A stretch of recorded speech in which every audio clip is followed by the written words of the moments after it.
Last November, 5th District Virginians sent a clear message that we must put an end to the reckless government spending in Washington that has led to a crippling $14 trillion debt and $1.5 trillion deficit. Since the start of the 112th Congress, the House has delivered on this message by consistently fighting to change the spending culture in Washington. As I have said from the beginning, I would only consider the President's request for an increase in the debt ceiling if a plan was put in place that adhered to the principles of cut, cap, and balance. And while this bill does not go far enough, I believe it lives up to those principles and moves the ball forward.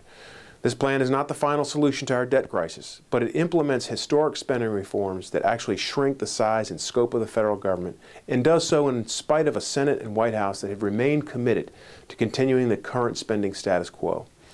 Instead of providing the President with a blank check to raise the debt limit, and instead of allowing massive tax increases on our job creators, the House changed the terms of the debate. Now Washington is cutting spending by a larger amount than the increase in the debt limit. Now enforceable spending caps will be put in place, and for the first time in 15 years, the House and Senate are guaranteed to vote on a balanced budget amendment. And now we will address Washington's spending problem without imposing job-destroying tax hikes on our families and small businesses.